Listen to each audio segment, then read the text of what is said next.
You have $100,000 sitting in your account. It took you 10 years to save it, maybe 15, maybe a brutal 20.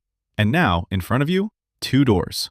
Behind door number 1, at age 55, you're standing barefoot on a beach in Florida.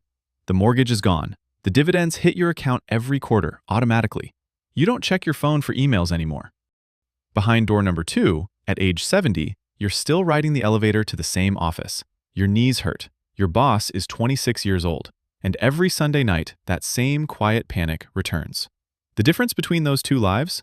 It isn't luck. It isn't income. It's one decision you make right now with this $100,000. So tonight, we're going to settle the oldest argument in American finance: stocks versus real estate. And by the end of this video, you'll know exactly which one actually wins. Let's start with the S&P 500. You wire your $100,000 into a low-cost index fund, something tracking the 500 largest companies in America. Apple, Microsoft, Nvidia, Coca-Cola, Visa. You now own a tiny slice of all of them. And here's what that slice has historically done. Since 1926, the S&P 500 has returned an average of around 10.3% per year. Adjusted for inflation, that's roughly 7.2% in real purchasing power. Reinvest your dividends and the math becomes ruthless. At 10% annual growth, your $100,000 doubles every 7 years.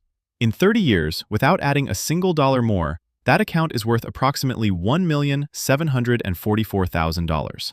That's compounding. And there are two more weapons in this arsenal. The first is liquidity. If your roof collapses on a Tuesday, you can sell your shares on Wednesday and the cash hits your account by Friday. Try doing that with a 4-bedroom house in Phoenix. The second is silence. No tenants calling at 2 in the morning about a broken water heater. No property managers. No leaking pipes. You wake up, drink your coffee, and the businesses of America go to work for you. Stocks are quiet. Stocks are liquid. Stocks compound. So why doesn't everyone just do this? Because there's one word the stock market can't compete with: leverage. Here's the move. You take that same $100,000, but you don't buy $100,000 of anything. You walk into a bank. You put it down as 20% on a $500,000 property. The bank fronts you the remaining $400,000. You now control $500,000 in assets, using only $100,000 of your own cash. Watch what that does to the math. Let's say American real estate appreciates at a modest 6% in a given year. 6% of $500,000 is $30,000, but you only put in $100,000 of your own money. $30,000 of growth on $100,000 of personal capital? That's a 30% return. In the same year, the stock market returned 10%. Real estate, on paper, just tripled it. And it gets better. While that property is appreciating, a tenant is paying down your mortgage every single month. Someone else is literally buying you the house. The rent covers the loan. The loan principal shrinks. Your equity grows. The asset appreciates. 4 engines of wealth running at the same time: appreciation, principal paydown, cash flow, and tax benefits. This is why every wealthy family you've ever heard of owns property. Leverage is the single most powerful force in personal finance. So is this game over? Real estate wins? Not so fast. Because there's a villain hiding inside this beautiful equation, and he's expensive. Welcome to the part nobody on TikTok tells you about. Real estate has 2 sets of doors: the entry door and the exit door. Both of them charge a toll. When you buy that $500,000 house in America, closing costs typically run between 2 and 6% of the purchase price. On the lower end, that's around $10,000. Gone. Title insurance, appraisal, lender fees, attorney fees, recording fees, money you will never see again. When you sell, it gets worse. Real estate agent commissions in the United States traditionally run around 5 to 6% of the sale price. On a $500,000 house, that's up to $30,000, handed over at closing. Then come the silent killers, the ones that bleed you every single month. Property taxes. The American national average effective property tax rate is roughly 0.9% of home value per year.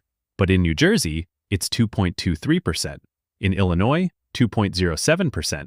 On a $500,000 New Jersey home, that's over $11,000 per year. Every year, forever. Then maintenance. The standard rule of thumb is 1% of the property's value annually.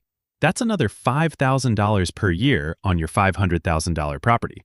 Roof, HVAC, plumbing, appliances, they all break.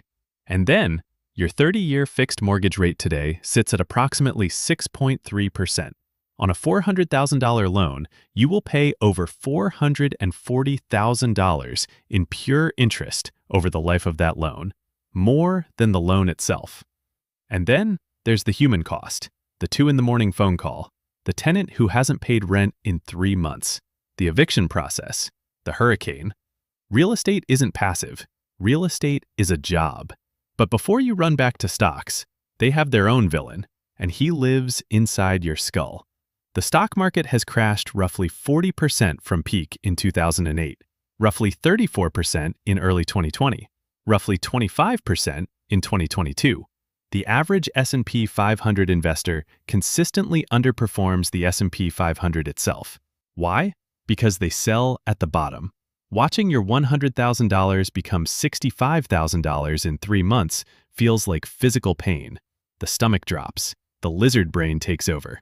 You panic. You sell. You lock in the loss. And then you watch the market recover 6 months later, without you. Real estate hides this pain.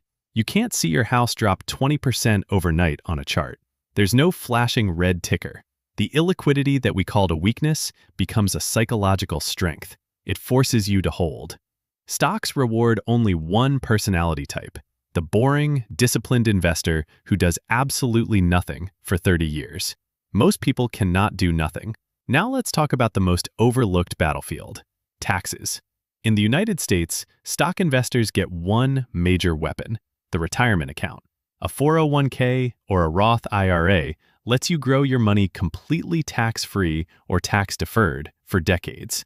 Long-term capital gains are also taxed at a preferential rate, typically 0, 15, or 20%, much lower than ordinary income tax. But real estate? The American tax code was practically written for property owners. You can deduct mortgage interest. You can deduct property taxes, up to a federal cap of $10,000 under current law. You can deduct repairs and management fees. You can use depreciation, meaning you can claim your building is losing value on paper every year, even while its market price is going up. Then there's the legendary 1031 exchange. Roll proceeds into another property. When you sell a property, instead of paying capital gains tax, you can roll 100% of the proceeds into another property, and another, and another. You can compound real estate gains tax-deferred for your entire life. And when you die, your heirs inherit the property at its current market value, wiping out decades of capital gains tax with one signature. Stocks compound your money. Real estate in America can compound your money tax-free. So who wins, stocks or real estate? Here's the secret nobody tells you. The wealthy don't choose. They use both. They use the stock market for what stocks are best at: liquidity, simplicity, passive growth, and a place to park retirement income. And they use real estate for what property is best at: leverage, tax shelter, forced appreciation, and generational wealth. If you're young, mobile, and time poor, stocks are probably your weapon. Set it, forget it. Let 3 decades of compounding do the heavy lifting while you focus on your career. If you're patient, hands-on, and willing to learn the system, real estate offers leverage that stocks simply cannot match. A 6% move in the housing market can be a 30% move in your net worth. But here's the truth that the entire industry doesn't want you to hear. The asset class barely matters. What actually wins is the habit. The person who invests $1,000 a month for 30 years into an average index fund will retire wealthier than the person who tries to time the market with $100,000 and gives up after 2 bad years. Your $100,000 today is not the prize. The prize is the discipline that put you in a position to have $100,000 in the first place. Keep that habit. Pick the vehicle that matches your personality, not your fantasy. And in 20 years, the version of you standing on that beach will thank the version of you watching this video tonight. That's how you actually win in America. If you learned something, like this video and make sure to subscribe. We'll see you in the next one.